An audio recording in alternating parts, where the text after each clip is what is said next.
The only way to succeed is fail again and again. Okay, so that is the only path. If you're not ready to fail, then you can never succeed. That is the truth. So here we are with our CSAT का previous year questions. तो हमने already कुछ questions देख लिए हैं. Right, the name of our batch is Siddhi batch. Let's break all the barriers, okay, with full josh. And this is our the dream run for 2024 का civil services exam. इसमें हम CSAT कर रहे हैं, साथ ही दूसरी सीरीज में हम GS भी कर रहे हैं. Okay, the courses will be live soon, crash course if you want. Otherwise यहाँ पे भी हम सब कुछ करने वाले हैं. सो इन द लास्ट हमने कुछ क्वेश्चन किए थे. अगर आपने नहीं देखा तो यू कैन वॉच. ओके, ये क्वेश्चन मैंने आपको दिया था, कमेंट में आप ये क्वेश्चन देखिए एंड इसका बताइए. So there are 4 letters and 4 envelopes. Exactly किसमें आना चाहिए? 4 letters and 4 envelopes, and exactly 1 letter is to be put in exactly 1 envelope with the correct address. If the letters are randomly inserted into the envelopes, then consider the following. 4 letter हैं, 4 letters and 4 envelopes.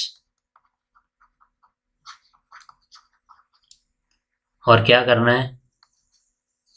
एक जो हमारा letter है, ठीक है, वो हमें किस में डालना है? एक एनवेलप में. अभी हम बहुत स्लो चल रहे हैं, बहुत स्लो, क्योंकि अभी हमें चीज़ें समझनी है. विद टाइम, अभी टाइम एग्जाम में हम लोग बहुत जल्दी जल्दी करने लगेंगे इन्हीं क्वेश्चंस को. Okay, so patience is the key. Now if the letters are randomly inserted, ठीक है, ये आपके लेटर्स हैं 1 2 3 and 4 एंड ये आपके एनवेलप हैं 1 2 3 and 4. हमें इनमें डालने हैं ये 4 लेटर्स, ठीक है, करेक्ट एड्रेस के साथ. इनमें एड्रेस दिया हुआ है कुछ, वो करेक्ट एड्रेस के साथ. तो क्या पूछा है अब? It is possible that exactly 1 letter goes into an incorrect envelope. अब हम हाइपोथेटिकल सिचुएशन लेते हैं. मान लेते हैं जो ये वाला है, ये 1 2 3 4 है, ठीक है. अब जो ये वाला है, ये 1 का है, ये 2 का है, ये 3 का है, ये 4 का है. क्या बोला करके देख लेते हैं. पॉसिबल है कि एक लेटर का ही गलत होना. मैंने 1 डाल दिया, 1 की जगह 2 में. ओके, तो जब 1 डाल दिया 2 वाले में, तो 2 वाला कहाँ पे जाएगा? हाँ, ये 2 वाला कहाँ जाएगा सर? इसके लिए तो यही सही एड्रेस था. तो ऐसा हो ही नहीं सकता कि आपने एक ही गलत होगा, ठीक है. 4 लेटर है, 4 एनवेलप है. एक कैसे गलत होगा? अगर एक गलत हो गया तो दूसरा ऑटोमेटिकली गलत हो जाएगा, क्योंकि हमारे पास 4 ही स्पेसेस हैं. 4 ही स्पेसेस हैं. एक ने अगर गलत फिल कर दिया तो एक को तो करना ही पड़ेगा फिर गलत फिल. उससे ज़्यादा भी हो सकते हैं, पर एटलीस्ट 2 तो होंगे ही. ये हो सकता है सही में चले जाए और ये सही में चले जाए, पर एक भी रॉन्ग में गया तो एक और रॉन्ग में साथ में जाएगा. Okay, so it is possible that exactly 1 letter goes into an incorrect envelope. The statement is wrong. There are only 6 ways in which only 2 letters can go into the correct envelopes. 2 letters की बात हो रही है यहाँ, तो 6 ways में ही जा सकते हैं ये. तो देर इज़ वन कॉन्सेप्ट जिसको हम बोलते हैं परमुटेशन एंड कॉम्बिनेशन, जिससे ही काफ़ी क्वेश्चन आते हैं. Right, fundamental principle of counting, ये भी हम आगे देखेंगे. फ्लैग्स एंड पोस्ट वाले जो क्वेश्चन होते हैं, PNC, परमुटेशन एंड कॉम्बिनेशन, इतनी प्लेसेस पे इतना अरेंज करना है. गर्ल्स और बॉयज़ की टीम लेनी है, टोटल 11 बॉयज़ हैं एक टीम में, 4 लड़के होने चाहिए, 3 लड़कियाँ होनी चाहिए, ये वाले क्वेश्चंस, ठीक है. तो इनसे बहुत सिंपल हो जाता है. हमें क्या बोला है? ओनली 6 वेज हैं जिसमें क्या हो सकता है, 2 letters can go into the correct envelopes. 4 हमारे पास टोटल जगह हैं, ठीक है, जिनमें जाना चाहिए. कितने का बोला है? 2 बोला है, 2 लेटर्स की बात हुई है, एंड 4 हमारे पास जगह हैं. क्या हो जाएगा? सीधा 4 फैक्टोरियल अपॉन 2 फैक्टोरियल इंटू, क्या फॉर्मूला होता है? NCR is equal to n factorial upon n factorial into n minus r factorial. Delhi वाला NCR. हाँ, तो ठीक है, this is r factorial, n factorial upon r factorial into n minus r factorial. तो हमने यही यहाँ लिखा 4 factorial upon 2 factorial into 4 - 2। Now ये फैक्टोरियल क्या है, कुछ नहीं है, बस आपको इतना याद रखना है जब भी हम बात करते हैं फैक्टोरियल, तो मान लो 5 फैक्टोरियल मैंने लिखा है तो उसका मतलब है 5 × 4 × 3 × 2 × 1 एंड तक, ठीक है। 6 लिखा है तो 6 × 5 × 4 × 3 × 2 × 1। 4 फैक्टोरियल है मतलब 4 × 3 × 2 × 1। तो यहाँ क्या होगा, 4 × 3 × 2 × 1 upon 2 factorial is 2 × 1, 4 - 2 is 2, 2 × 1 2 factorial, ये भी 2 फैक्टोरियल हो गया ना 4 - 2। नाउ द थिंग इज अभी हमने ऐसे ही 1 लिखा, 1 की ज़रूरत है लिखने की नहीं है, राइट। 2 हमने लिखा, 2 2 हैं, ये कट गया इस 4 से, कितना हो गया 3 2 = 6। 6 ways, क्वेश्चन में क्या बोला था, there are only 6 ways in which only 2 letters can go into the correct envelopes, so the answer is 6। ठीक है, 6 ways से जा सकते हैं 2 करेक्ट में। All right, so this is the way, बाद में हम डिटेल में देखेंगे थ्योरी पार्ट में कि कैसे यूज़ होता है factorial, but the basic thing is जो मैंने बताया कि आपको बोला टोटल 11 बॉयज़ हैं, 10 गर्ल्स हैं, ठीक है। आपको टीम बनानी है 6 की, ठीक है, जिनमें एटलीस्ट एक लड़का होना चाहिए हर टीम में।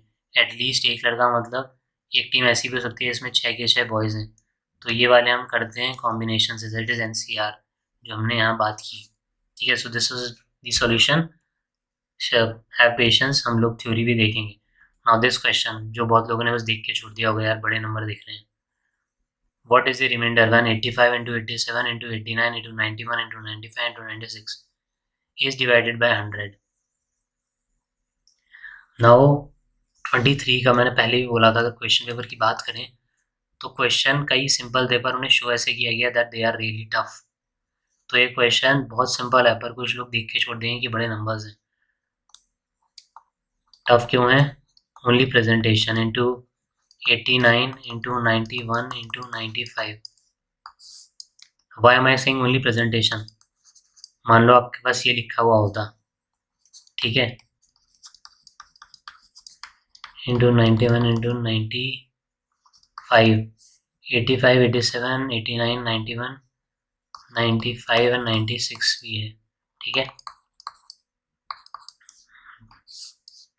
नाउ यहाँ पे हम मान लेते हैं व्हाट 5 × 2 एंड 5 × 2 100 क्या होता है, 10 × 10 इज 100, तो 5 × 2 एंड 5 × 2।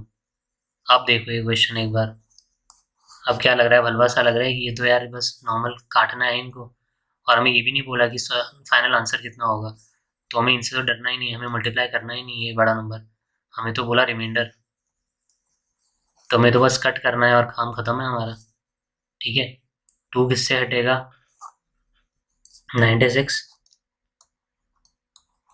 हट गया, फिर ये 2, अब मेरे को सॉल्व भी नहीं करना, इससे जा रहा है, ठीक है, मुझे दिख गया, और कोई मुझे इवन नहीं दिख रहा पर ये मेरे को दिख रहा है 48, मैं देखना भी नहीं चाह रहा, ऑल्दो है नहीं, आप सीधा लिख भी सकते हो, पर मैं क्यों करूँ, मेरे को ज़रूरत ही नहीं है वो सॉल्व करने की, मुझे दिख गया बस कट गया, ठीक है। Now same is the case with 5, मुझे दिख रहा है एक 85 बैठा है यहाँ, एक 95 बैठा है यहाँ, अब मैं क्यों करूँ सॉल्व, मुझे दिख रहा है कि 85 है तो 5 के टेबल में आएगा ही, 5 और 0 जिसके यूनिट प्लेस पे है वो 5 के में आएंगे ही ना, 5 1 = 5, कितना 7 × 35, ये दूसरे से 5 1 × 5, 9 × 45, पर ये करना क्यों है मुझे, ज़रूरत ही नहीं है ना, क्यों ज़रूरत नहीं है, हमें तो रिमाइंडर पूछा है, तो मैंने बस देखा क्वेश्चन, मुझे दिख रहा है 96 इवन नंबर है, ये कटेगा तब भी इवन ही रहेगा,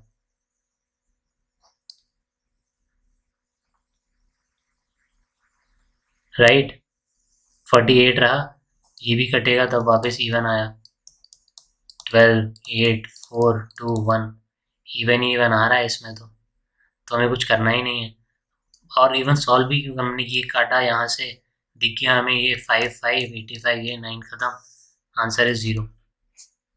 so everything is about the presentation, ये इस तरीके से लिखा गया है कि आपको देख के लगेगा यार इसको बाद में देखता हूँ, टाइम लगेगा कर लूँगा पर टाइम लगेगा, हो सकता है ये ज़रूर लगेगी कर लूँगा पर टाइम लगेगा, बट टाइम इसमें अगर ये ऐसे लिख दिया होता क्वेश्चन इस फॉर्मेट में तो आप इसी को अभी कर देते।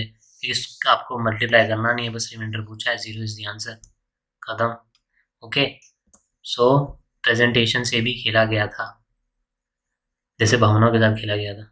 हाँ, so what is the unit digit in the expansion of 57242 and the power is 97531. What is the unit digit? तो यूनिट डिजिट वाले क्वेश्चन आते ही हैं, रिमाइंडर थ्योरम वगैरह। अब हमें क्या याद रखना है इसमें? हाँ, what is the main thing जो हमारा साथ देने वाली है इस क्वेश्चन को करने में? फर्स्टली ये 2 है यहाँ पे, 22 इंटू 2, 22 इंटू 3, 22 इंटू 21। ये करके देखते हैं एक बार हम क्या आ रहा है इसका। 44, ये कितना आ जाएगा?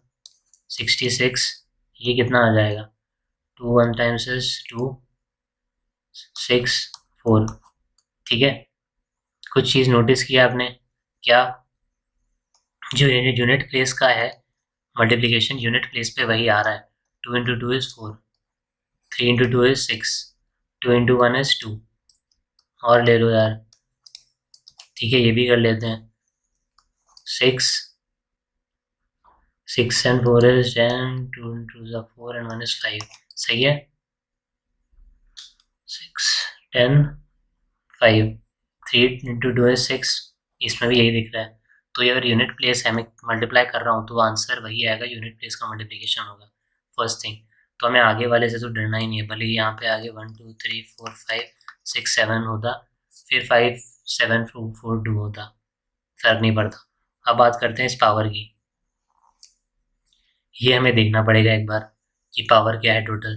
तो हमें पावर क्या दी गई है? 9 इंटू 7 इंटू 5 इंटू 3 इंटू 1। हमने ये तो कॉन्सेप्ट की बात की है, अभी क्वेश्चन की बात नहीं की। ठीक है, यहाँ से हम क्वेश्चन की बात कर रहे हैं। 9 7 5 3 1, तो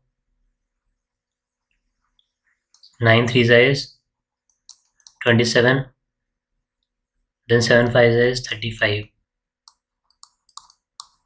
35 is 35, then 21 31 34, 9 क्या आया? 945 आ गया, 945। एंड अब क्या करना है, इसको हमें 4 से डिवाइड करना है। नाउ ये हमने किया क्या है, तो एक बार ये याद रखना, 0 1 2 3, देन 4 5 6 7 8 एंड 9, ये नंबर्स याद रखना। ठीक है, 0 1 2 3 4 5 6 7 8 9। अगर यूनिट प्लेस में इनमें से कोई भी नंबर है तो कितना ही बड़ा नंबर हो यूनिट प्लेस पे यही रहेगा। अगर 0 होता है इसके लास्ट में तो 0 ही रहेगा यूनिट प्लेस में, 1 होता तो 1 ही रहेगा, 5 होता तो 5 ही रहेगा, 6 होता तो 6 ही रहेगा। ठीक है, 4 और 9 हम नेक्स्ट वीडियो में स्टार्ट करेंगे इस कॉन्सेप्ट से, फिर हम आगे बढ़ेंगे। तो इसमें हम बस थोड़ा सा देख रहे हैं 2 3 7 8 4 और 9 की अगले में ही बात करेंगे हम। 2 3 7 8 की बात करते हैं। अगर 2 3 7 8 में से कोई भी है तो हर 4 प्लेस के बाद ये अपना जो यूनिट प्लेस है रिपीट करेगा। मतलब 2 की पावर 1, 2 की पावर 2, 2 की पावर 3, ठीक है, and 2 to the power 4, 2 4 8 16, then 2 to the power 5 is 32, 2 to the power 6 is 64, 2 to the power 7 is 128। तो आपने देखा यहाँ 2 4 8 6 यूनिट प्लेस में, देन अगेन 2 4 8 6, तो हर 4 के बाद रिपीट करेगा। अब 4 के बाद रिपीट करेगा, ये हम कॉन्सेप्ट अगले में देखेंगे डिटेल में, अभी इतना 4 के बाद रिपीट करेगा। तो अभी पावर क्या 945, इसको 4 से डिवाइड कर लेते हैं। 4 2 8 बचा 1 उतारा 4, 3 12 बचा 2 उतारा 5, 6 24, 2 की पावर 1 बच गया। 2 की पावर 1 मतलब यूनिट प्लेस पे है 2। समझ में आया? 945 को हमने डिवाइड किया 4 से, क्यों? क्योंकि 2 की पावर 1 2 3 4, फिर 5 6 7 8 पे सेम रहेगा जो 1 2 3 4 पे था। ठीक है। फिर 9, 10, 11, 12 पे सेम रहेगा जो 1, 2, 3, 4 पे था। तो ये रिपीट होता रहेगा 4 की साइकिल में, ठीक है। 1, 2, 3, 4, देन 1, 2, 3, 4। नेक्स्ट में हम डिटेल में बात करेंगे इस टॉपिक के बारे में, बट याद रखना इसलिए हमने किया। और ये सेम केस होगा 2, 3, 7, 8 चारों नंबर के लिए। हमने 4 से डिवाइड कर दिया तो हमारे पास 1 रिमाइंडर बच गया। 1 रिमाइंडर का मतलब 2 की पावर 1, 2 रिमाइंडर का मतलब 2 की पावर 2, 3 रिमाइंडर का मतलब 2 की पावर 3, 4 रिमाइंडर का मतलब 2 की पावर हमें 4 निकालना रहता। तो 2 की पावर हमारे पास 1 था, तो इस 2 is our answer. Now this is your question: if A, B, C and D, E, F are both 3-digit numbers such that A, B, C, D, E and F are distinct non-zero digits, such that A, B, C plus D, E, F is 4 times 1, then what is the value of A plus C plus D plus E plus F? These are the options. Now again as you can see कितने पास पास दिए हैं जो हमने अगले पिछले वाले में भी बात किया था वीडियो में। ऑप्शंस 28, 29, 30, 31। थोड़ा भी इधर उधर हुआ तो यू आर गॉन, ठीक है, मार्क्स गए आपके इसमें। तो ट्राई दिस क्वेश्चन, कमेंट में बताओ आपका क्या आंसर है। In the next will start with firstly इसका कॉन्सेप्ट डिटेल में, and then will move ahead with this. Remainder theorem के काफ़ी क्वेश्चन आते हैं, रिमाइंडर, पीएनसी भी हम देखेंगे। So that's it for today, thank you.